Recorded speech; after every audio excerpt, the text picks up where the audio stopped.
पहली ही कैबिनेट में सीएम शुभेंदु अधिकारी ने बीएसएफ को सौंपी जमीन।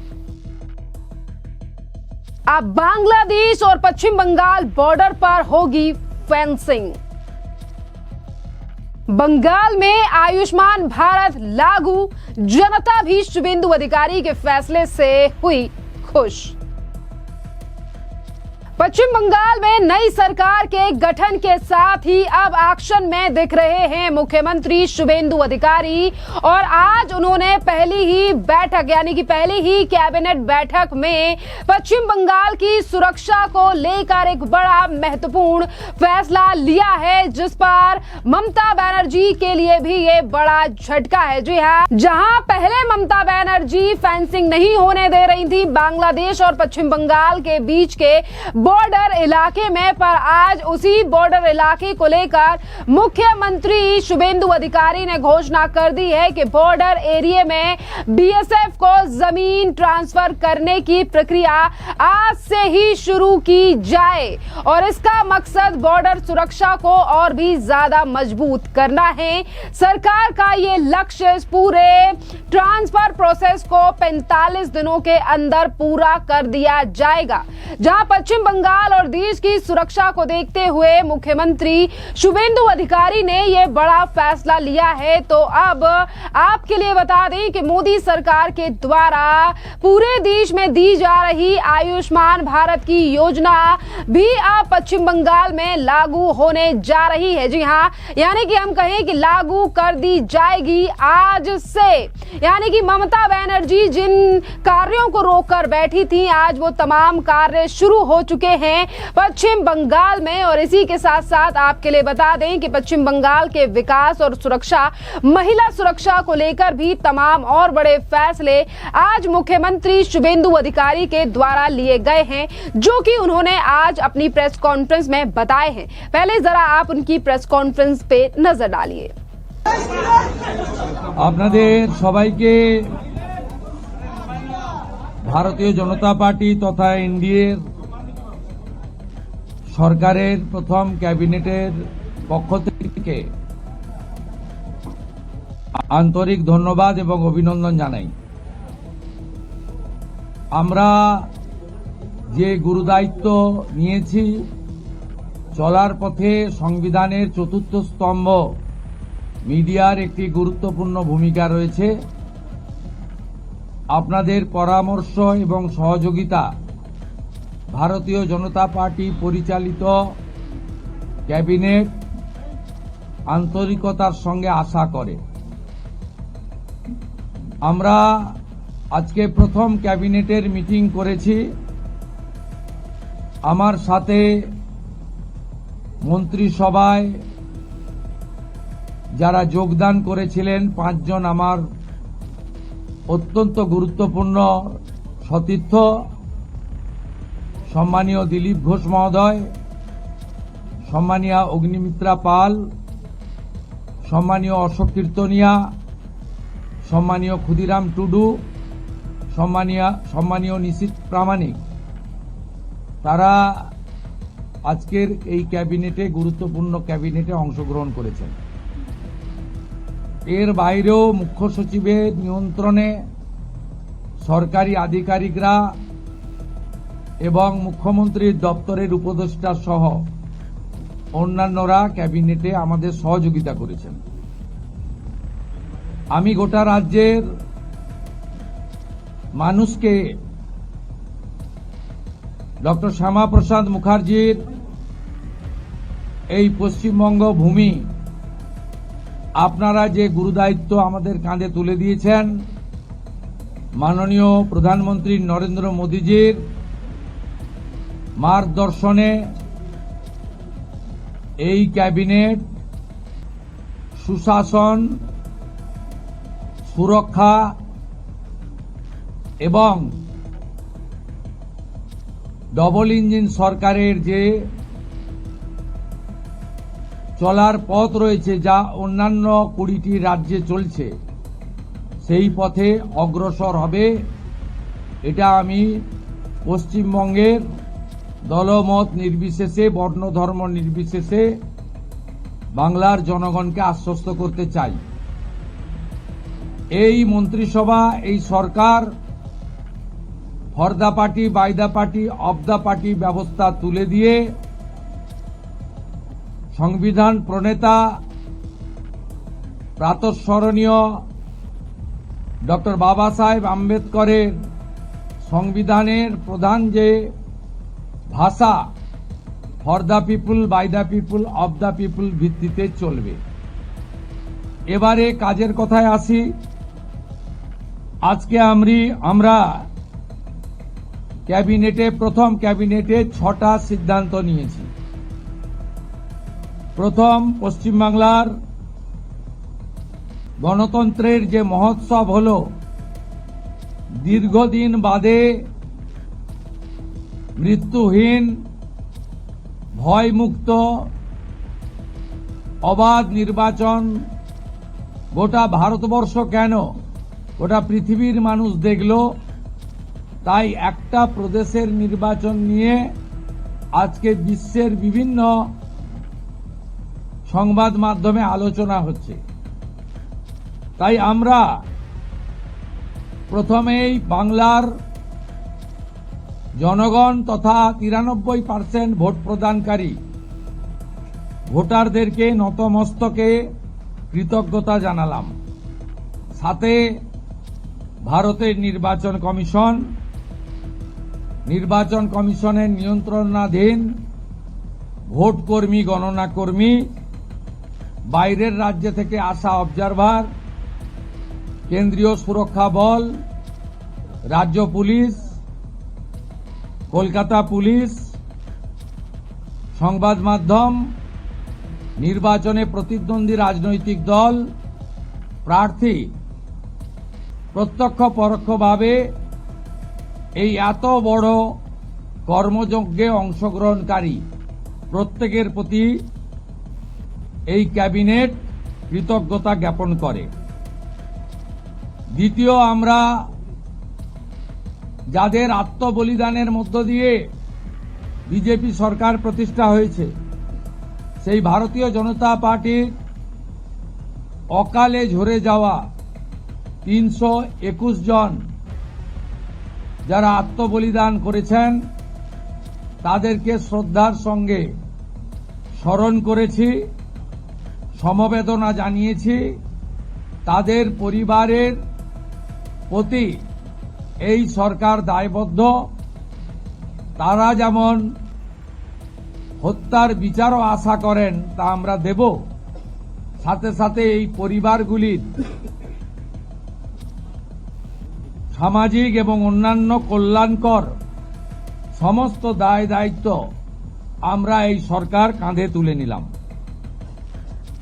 আমাদের দেশের সুরক্ষার প্রশ্ন, পশ্চিমবঙ্গের সুরক্ষার প্রশ্ন এবং যেভাবে জনবিন্যাস বদলে গেছে, আজকে আমরা প্রথম দিনই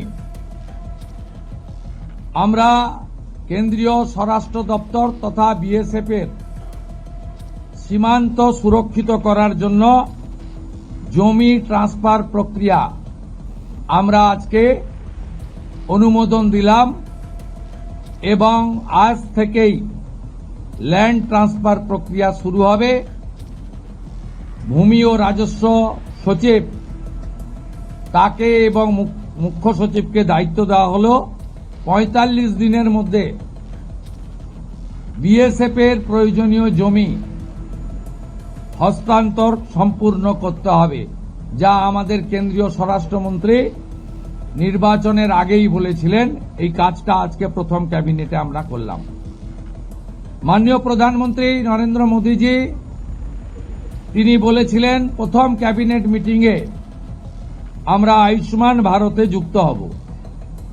আমরা আয়ুষ্মান ভারতে যুক্ত হলাম এবং সংশ্লিষ্ট দপ্তর, কেন্দ্রীয় স্বাস্থ্য দপ্তরের সঙ্গে প্রয়োজনীয় যে এগ্রিমেন্ট, অন্যান্য যে বিষয়গুলি রয়েছে, সেটা স্বাস্থ্য সচিব, মুখ্যমন্ত্রীর দপ্তরের উপদেষ্টা এবং মুখ্য সচিব মিলিতভাবে অতি দ্রুত সম্পন্ন করবেন।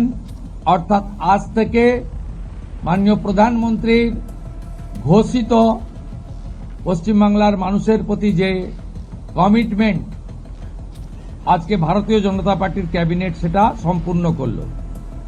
এর সাথে সাথে প্রধানমন্ত্রী জন আরোগ্য যোজনা, প্রধানমন্ত্রী ফসল বীমা যোজনা ক্রপ ইন্স্যুরেন্স, প্রধানমন্ত্রী স্কুলস ফর রাইজিং ইন্ডিয়া পিএমশ্রী, প্রধানমন্ত্রী বিশ্বকর্মা, বেটি বাঁচাও বেটি পড়াও, প্রধানমন্ত্রী উজালা যোজনা 3.0 এবং অন্যান্য কেন্দ্রীয় স্কিম বা সেন্ট্রাল গভর্নমেন্ট স্পন্সর স্কিম আমরা যুক্ত হওয়ার সিদ্ধান্ত নিলাম। বিশ্বকর্মা যোজনায় আমাদের যারা বিশ্বকর্মা আছেন, হাতের কাজ করেন, আমাদের কামার কুমোর থেকে কুম্ভকার, স্বর্ণকার থেকে মালাকার থেকে তাঁতি থেকে নাপিত থেকে সবাই যারা 8,65,000 আবেদন করে রেখেছিলেন, আগের সরকার যাদের আবেদন জেলা শাসকদেরকে দিয়ে কেন্দ্রের এমএসএমই দপ্তরে পাঠাতে দেননি, আমরা দ্রুত ওই 8,65,000 পিটিশনকে পাঠানোর ব্যবস্থা নিলাম। আপনারা জানেন পশ্চিমবঙ্গে 11 কোটি মা বোন দিদি উজালা 1-2তে বেনিফিটেড হচ্ছেন ভারতবর্ষে। পশ্চিমবঙ্গে এই 11 কোটির মধ্যে 1,29,00,000 পান, সবচেয়ে হাইয়েস্ট। 400 টাকা কম মূল্যে তারা গ্যাস ক্রয় করেন। প্রধানমন্ত্রী আরো 75 লক্ষ দেশে চালু করেছিলেন এবং বাংলার জন্য কোটা ছিল 15 লক্ষ। গ্রাহক বিতরণ কেন্দ্রে হাজার হাজার দরখাস্ত পড়ে থাকা সত্ত্বেও শুধু রাজনৈতিক কারণে এই পিটিশনগুলো ডিএমরা সংশ্লিষ্ট দপ্তরে কেন্দ্রীয় সরকারের কাছে পাঠায়নি। তাই আমাদের মা বোন দিদিরা বঞ্চিত হচ্ছিলেন। আমরা গ্রাহক বিতরণ কেন্দ্রে পড়ে থাকা সমস্ত পিটিশন অতি দ্রুততার সঙ্গে জেলা শাসকদের সংশ্লিষ্ট কেন্দ্রীয় পেট্রোলিয়াম ডিপার্টমেন্টে পাঠিয়ে দেওয়ার নির্দেশ দিলাম। এর ফলে উজালা যোজনা 3 তাতে পশ্চিমবঙ্গের আরো কয়েক লক্ষ মা বোন দিদি যুক্ত হওয়ার সুযোগ পেলেন। আমাদের পঞ্চম সিদ্ধান্ত, এতদিন পর্যন্ত পশ্চিমবঙ্গের national cadre is IPS, Paschimbanga cadre WBCS WBPS এদের কোনো কেন্দ্রীয় সরকারের ট্রেনিংয়ে কেউ যুক্ত হতেন না। এটা মুখ্যমন্ত্রীর অলিখিত নির্দেশ ছিল, আগের মুখ্যমন্ত্রী, বিদায়ী মুখ্যমন্ত্রী, প্রাক্তন মুখ্যমন্ত্রী। আমরা আজকে এই বিষয়ে চিফ সেক্রেটারিকে অন্য রাজ্যের যে নিয়ম আছে সেই নিয়ম ফলো করার জন্য আমরা তাকে এম্পাওয়ার করলাম, দায়িত্ব দিলাম। সাথে সাথে শুনলে অবাক হয়ে যাবেন, বিএনএস ভারতীয় ন্যায় সংহিতা, যা মাননীয় প্রধানমন্ত্রী নরেন্দ্র মোদীজির নেতৃত্বে কেন্দ্রীয় স্বরাষ্ট্রমন্ত্রী মাননীয় অমিত শাহজি পার্লামেন্টে দুটো কক্ষে অনেক আগে অনুমোদন করেছেন, রাষ্ট্রপতি মহোদয় সই হয়েছে, রুল হয়ে গেছে। আমরা আশ্চর্য হয়ে গেছি যে এখানে বিএনএস কার্যকর করা হয়নি, অর্থাৎ অত্যন্ত অবৈধভাবে সংবিধানকে বৃদ্ধাঙ্গুষ্ঠ দেখিয়ে আগের সিআরপিসি আইপিসি চলছিল। আজ থেকে বিএনএস এ যুক্ত হল পশ্চিমবঙ্গ সংবিধান মেনে। আগের সিআরপিসি আইপিসি এই আইন আর থাকলো না। ভারতীয় ন্যায় সংহিতাতে আমাদের আজ থেকে কাজ শুরু হলো। এরও ছাড়পত্র ক্যাবিনেটের প্রথম দিলেন। ষষ্ঠ সিদ্ধান্ত, মাননীয় স্বরাষ্ট্র ও সমবায় মন্ত্রী অমিত শাহজি নির্বাচন প্রচারে রায়দিঘি থেকে বলেছিলেন যে 2015 সালের পরে পশ্চিমবঙ্গে কোনো রিক্রুটমেন্ট হয়নি, তাই প্রচুর শিক্ষিত যুবক যুবতীর বয়স চলে গেছে। 5 বছর এক্সটেনশন, মানে আবেদনের বয়সের ঊর্ধ্বসীমা ক্যাবিনেট মঞ্জুর করল। এটাও আজকে আমরা করলাম। আজকে এই ক্যাবিনেট সিদ্ধান্তগুলো আমরা নিয়েছি। আমাদের আরো বেশ কিছু কমিটমেন্ট রয়েছে, যেগুলো ইতিমধ্যে আপনারা জানেন। আমরা পরবর্তী সোমবার আবার একটি ক্যাবিনেট মিটিং করব। সেক্ষেত্রে আমাদের আরো আমাদের আরজিকর সহ নারী নির্যাতনের বিষয়ে, প্রাতিষ্ঠানিক দুর্নীতির বিষয়ে, পে কমিশনের বিষয়ে, এরিয়া ডি এর বিষয়ে, এই যে বিষয়গুলি আছে আমরা পরবর্তী ক্যাবিনেটে সেগুলো করব। কারণ আমরা আমাদের যে অফিসিয়াল কাজকর্ম দেখে আমাদের খুব বেশি সময় আমরা পাইনি। আজকে প্রথম কাজের দিন সরকার গঠন হওয়ার পরে আপাতত যে কাগজগুলো রেডি ছিল তার উপরে ক্যাবিনেট আমরা এই সিদ্ধান্তগুলো নিয়েছি, কার্যকর হবে। আপনাদের মধ্যে বাংলার গণদেবতা জনতা জনার্দনকে আমরা এটা জানালাম। আমাদের ক্যাবিনেটে तो देखिए, आपने मुख्यमंत्री का बयान सुना। उन्होंने किस तरीके से आज सीधे तौर पर कहा है कि बंगाल के विकास के लिए सिर्फ मैं से काम नहीं चलेगा, हमें प्रधानमंत्री नरेंद्र मोदी की नीति पर रहकर काम करना है। यानी कि हम कहकर उन्होंने कहा है कि हम बंगाल में काम करेंगे, हम बंगाल में विकास करेंगे। यानी कि हम की प्रक्रिया के सब मिलकर बंगाल का विकास करेंगे। ये तमाम मुख्य बातें की गई हैं मुख्यमंत्री शुभेंदु अधिकारी के द्वारा, जो कि आपने सुनी। और इसी के साथ साथ एक महत्वपूर्ण बात ये भी रही, देखिए, चुनावी संघर्ष के दौरान संघर्ष हुए लोगों को भी याद मुख्यमंत्री शुभेंदु अधिकारी ने किया। और सीएम ने कहा कि 321 लोगों की मौत के मामले और उनके परिवार जन चाहे तो सरकार जांच शुरू करेगी। यानी कि देखिए, जिन लोगों की मौतें हुई हैं चुनाव के समय पर, उन लोगों के मामले में भी अब सरकार ने जांच करने के आदेश दे दिए हैं। মাননীয় মুখ্যমন্ত্রী প্রয়োজন হলে নিশ্চয়ই সাংবাদিকদের সঙ্গে কথাবার্তা বলবে, প্রশ্ন উত্তরেও অংশগ্রহণ করবে, কিন্তু সেটা প্রয়োজন ভিত্তিক। ক্যাবিনেট ব্রিফিং নেক্সট ক্যাবিনেট থেকে মাননীয় সিনিয়র মিনিস্টার দিলীপ ঘোষ এবং মাননীয় সেকেন্ড টাইম এমএলএ তথা মন্ত্রী অগ্নিমিত্রা পাল মহোদয় ব্রিফ করবেন পরের সপ্তাহ থেকে। দুজন মিলে করবে, একই পয়েন্টে করবে না, সেটা নিজেরা ফ্লোর কোঅর্ডিনেশন করে নেবে। তোমরা প্লিজ, আমি জনস্বার্থে একটি গুরুত্বপূর্ণ তথ্য দেব যে কিভাবে পশ্চিমবঙ্গের যে সরকারকে মানুষ রিজেক্ট করেছে, ক্ষতি করে দিয়ে গেছে। অনেক কিছু পাবেন পরপর। 16 জুন 2025 ভারত সরকারের পক্ষ থেকে জনগণনার জন্য office of registrar general of India, ministry of home affairs তারা পাঠিয়েছিলেন। জুন মাসের 2025, আজকে প্রায় 1 বছর হতে যায়, 11 মাস অতিক্রান্ত। পশ্চিমবঙ্গ সরকার এই ফাইল ফেলে রেখেছিল এবং এগুলো এক্ষুনি পাবলিক ডোমেনে আনার বিষয় নয়, কিন্তু যে তথ্য আমাদের এই হাতে আছে, যে লিখিত তথ্য আছে, তাতে এরা শুধুমাত্র পশ্চিমবাংলার সঙ্গে বিশ্বাসঘাতকতা করেনি, দেশের সঙ্গে, দেশের সংবিধানের সঙ্গে বিশ্বাসঘাতকতা করেছে। এবং এদের মূল লক্ষ্যই ছিল এই জনগণনা আটকে দিয়ে মহিলা সংরক্ষণ যাতে ভারত সরকার করতে না পারে, মহিলারা যাতে বিধায়ক সাংসদ না হতে পারে, সেজন্যই এসব করে গেছে।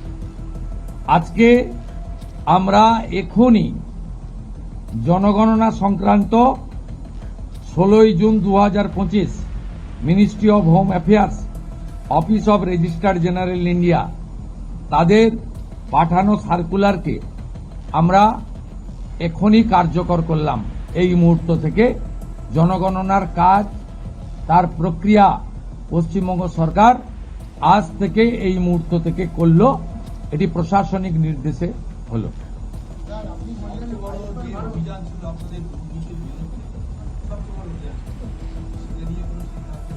আমি আপনাকে বলেছি, প্রাতিষ্ঠানিক দুর্নীতি মহিলা নির্যাতন, পে কমিশন, এরিয়ার ডিএ, এগুলো নিয়ে নেক্সট ক্যাবিনেটে গুরুত্ব সহকারে আমরা ক্যাবিনেটে আনবো। নেক্সট মানডে হবে। আমাদের কিছু পেপার ওয়ার্কের প্রয়োজন আছে। আমরা আগের মতো বাজেট হয়ে যাওয়ার পরে চন্দ্রিমা তুমি এটা বলে দাও, এভাবে সরকার চলতে পারে না। সরকার চলে তথ্যের উপরে, সরকার চলে নিয়মের উপরে, এবং সরকারি সিদ্ধান্ত হয় সংবিধানের কতগুলো বিষয়ের উপরে। তাই এই গভর্নমেন্ট আমিত্বে বিশ্বাস করে না। আমরা নীতিতে চলবে এবং রুলস, অ্যাক্টস, সংবিধান, একে প্রায়োরিটি দিয়েই আমরা কাজ করব। আমরা আশা করব এই সরকারের কোনো সিদ্ধান্ত নিয়ে, আপনারা তো বটেই, আমরা বেঁচে থাকা কিছু 2-4-5% যারা সমালোচক, সেই সমালোচকরাও কোনো সমালোচনা করতে পারবেন না।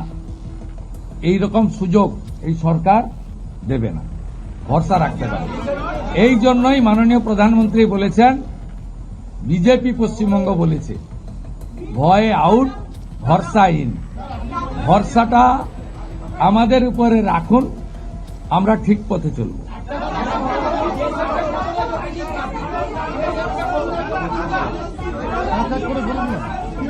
আর একটা বাংলা দেন, তারপরে দুটো হিন্দি নিব। শুনুন, আমাদের অনেক প্রথম দিন, প্লিজ কোঅপারেট উইথ আস। আগের সিএম কে তো প্রশ্ন করতে পারতেন। বিএসএফ যতটা জমি চেয়েছে ততটাই দেওয়া হবে, এবং ইতিমধ্যে ল্যান্ড ডিপার্টমেন্ট কাজ এগিয়ে রেখেছে। আগের সরকারের অনিচ্ছাতে বিশেষ ভোটারদের বাঁচানোর জন্য, অভারতীয় অবৈধ অনুপ্রবেশকারীদের বাঁচানোর জন্য তারা ভূমি দপ্তরকে কাজ করতে দেয়নি, এবং মহামান্য কলকাতা হাইকোর্টের নির্দেশও অমান্য করা হয়েছে, যেটা কোনো সরকার করতে পারে না। আমরা ল্যান্ড ডিপার্টমেন্টকে আজ থেকেই রেডি থাকা জমি হস্তান্তর করতে শুরু করেছি। আমার কাছে যেটুকু আমি এলওপি হিসেবে খবর রেখেছিলাম, 90% জমি আপনার land department government of West Bengal transfer করতে পারে। এক্সাক্ট সংখ্যাটা মুখ্যমন্ত্রীকে অনেক কিছু ভেবে বলতে হয়, যেটা বলতে হয় তার অথেন্টিকিটি যেন থাকে, তার যেন পূর্ণ সত্যতা ইত্যাদি থাকে, এটা করেই বলতে হয়। তাই এইভাবে আগের সরকারের মতো আলপটকা প্রশ্ন উত্তরে বর্তমান মুখ্যমন্ত্রী বা তার ক্যাবিনেট যাবে না।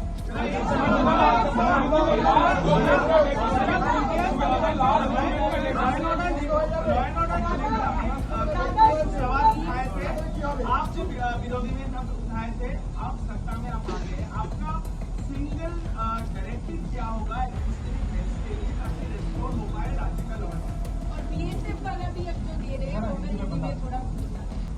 देखिए, हमारी सीमांत सुरक्षा देश की सुरक्षा के साथ जुड़ा हुआ है। ये भारतीय जनता पार्टी का चुनाव में बहुत बड़ा कमिटमेंट था, देश हित में, बंगाल का हित में। इसलिए आज पहले कैबिनेट में हम लोग बीएसएफ को लैंड ट्रांसफर करने का डिसीजन ले लिया है। लैंड डिपार्टमेंट जो लैंड उनका पास है, उन्होंने लैंड डिपार्टमेंट ने बहुत सारा एक्सरसाइज भी करके रखा है। वो लैंड ट्रांसफर आज से शुरू होगा और पूरा के पूरा लैंड माननीय गृह मंत्री जी ने जिस तरीके से बताया था, ऑनरेबल प्राइम मिनिस्टर ने जिस तरीके से उनका गाइडेंस हम लोग को मिला, उनका इंस्ट्रक्शन मिला, पहले कैबिनेट ये आने वाला 45 डेज के अंदर पूरा के पूरा जमीन एमएचए को ट्रांसफर करेगा, बीएसएफ फेंसिंग पूरा कर देगा, और इलीगल इन्फिल्ट्रेटर्स का जो हमारी प्रॉब्लम चल रहा है ये भी कुछ दिन के अंदर रिजॉल्व हो जाएगा। ये डिसीजन कैबिनेट ने लिया है।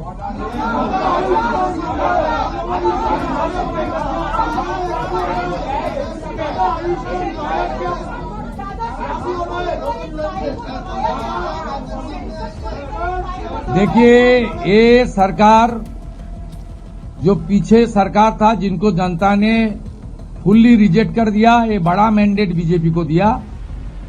ये सरकार केवल तुष्टीकरण, परिवारवाद, इंस्टीट्यूशनल करप्शन, महिला का ऊपर अत्याचार, गवर्नेंस को खत्म नहीं किया, देश की कॉन्स्टिट्यूशन को भी चैलेंज कर दिया।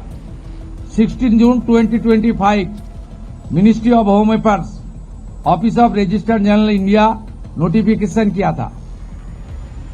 आज तक 1 साल होने वाला है। ऑनरेबल होम सेक्रेटरी का खत है, इसके ऊपर बहुत सारा ऑफिसर का नोट है, जो हमारी गवर्नमेंट का सीक्रेट पेपर्स है।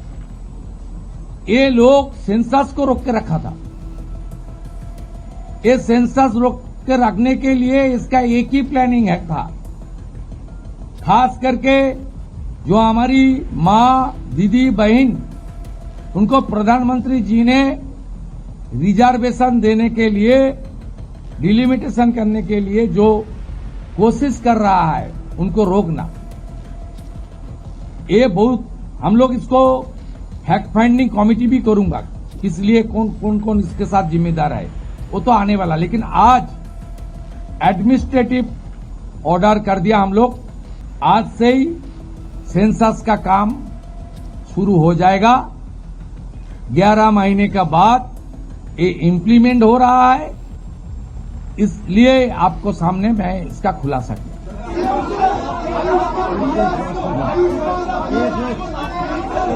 दाड़न बोल।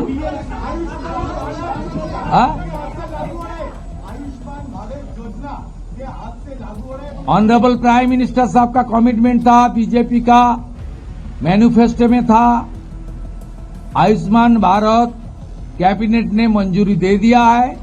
बाकी हेल्थ डिपार्टमेंट, सेंट्रल गवर्नमेंट का हेल्थ डिपार्टमेंट के साथ एग्रीमेंट और दूसरे तरीके जो प्रक्रिया करना चाहिए, वो प्रक्रिया आज से शुरू हो जाएगी।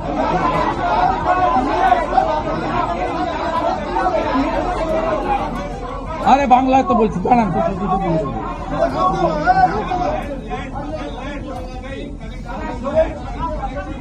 আপনাকে ক্লিয়ার করে দিই, কোনো চালু থাকা সামাজিক প্রকল্প বন্ধ হচ্ছে না। কোনো সামাজিক চালু থাকা প্রকল্প, এটা আমরা আমাদের কর্মসূচি মানে প্রচারকালীনও বলেছি। কোনো চালু থাকা সামাজিক প্রকল্প সে 30 বছর আগের হতে পারে, 10 বছর আগের হতে পারে, কোনো সামাজিক প্রকল্প আমরা বন্ধ করছি না। আমরা পেপারলেস অফিসও করব। আমরা সমস্ত পোর্টালগুলোকে আপডেটও করব এবং সমস্ত বেনিফিশিয়ারি ডিবিটির মাধ্যমে, যেটা নরেন্দ্র মোদীজির নেতৃত্বে দেশের সরকার করেছে, ডাইরেক্ট বেনিফিট ট্রান্সফারের মাধ্যমে হবে এবং সবটাই স্বচ্ছতার সঙ্গে হবে। আপনার প্রশ্নের উত্তরে আমি পরিষ্কার বলে দিই, যে স্কিমটার কথা আপনি বলেছেন, আমি শুধু ওই স্কিমটা নয়, চালু থাকা কোনো সামাজিক কল্যাণকর কর্মসূচি বন্ধ এই সরকার করছে না। কিন্তু ট্রান্সপারেন্ট, স্বচ্ছতার সঙ্গে সেগুলো হবে। কোনো মৃত ব্যক্তি তিনি কোনো সামাজিক প্রকল্পের সুযোগ পেতে পারেন না, আপনিও বলবেন না পাওয়া উচিত নয়। কোনো অভারতীয় তিনি ভারতের কোনো প্রদেশ বা জাতীয় সরকারের কোনো বেনিফিট তার পাওয়া উচিত নয়। অর্থাৎ আপনার প্রশ্নের মধ্যে আমার সব উত্তর আছে। और ये तमाम चीजें देखकर हम कह सकते हैं कि पश्चिम बंगाल में ऐतिहासिक बदलाव की शुरुआत हो चुकी है। टीएमसी के 15 साल के शासन के बाद भाजपा की सरकार बनने के बाद आज नई कैबिनेट की ये पहली बैठक हुई है और इस बैठक में सीएम ने साफ संदेश दिया है कि पुरानी गलतियों को सुधारा जाएगा, बंगाल में विकास किया जाएगा। जैसे कि वादे प्रधानमंत्री नरेंद्र मोदी ने चुनावी सभाओं में किए थे, अब वो एक एक वादा बंगाल के लोगों के लिए किया जाएगा। इसी के साथ साथ आपके लिए बता दें कि इसी सरकार के मंत्री दिलीप घोष ने भी एक बड़ी बात कही और उन्होंने कहा कि आज हमारी कैबिनेट की पहली बैठक है और टीएमसी शासन में जो भी गलत हुआ अब उसे हम सब यानी कि उन तमाम चीजों को अब हम बदलेंगे। और देखिए, नई सरकार के सामने चुनौतियां अब कम नहीं है, क्योंकि 15 साल तक ममता बनर्जी ने वहां राज किया, उससे पहले लेफ्ट की सरकार थी और यहीं पर अगर हम बंगाल की बात करें तो देखिए, भारी कर्ज, बेरोजगारी, राज्य की अर्थव्यवस्था को पटरी पर लाना है। लेकिन पहली कैबिनेट में जो बड़े फैसले मुख्यमंत्री के द्वारा लिए गए हैं, ये अब सकारात्मक इरादे दिखा रहे हैं और देखना अहम रहेगा कि शुभेंदु अधिकारी जो मुख्यमंत्री हैं राज्य के, वो इसके बाद और कितने बड़े फैसले बंगाल के विकास के लिए अब लेंगे, क्योंकि आज तो सिर्फ शुरुआत है और ये सिर्फ पहला दिन है। नई सरकार अब राज्य को सोनार बंगला बनाने की दिशा में कदम बढ़ा रही है और इसी कदम की जनता भी सोशल मीडिया पर काफी ज्यादा जमकर तारीफ कर रही है। और इस पूरे मामले पर आपकी भी जो राय हो, आप हमें कमेंट कर जरूर बताइए। धन्यवाद।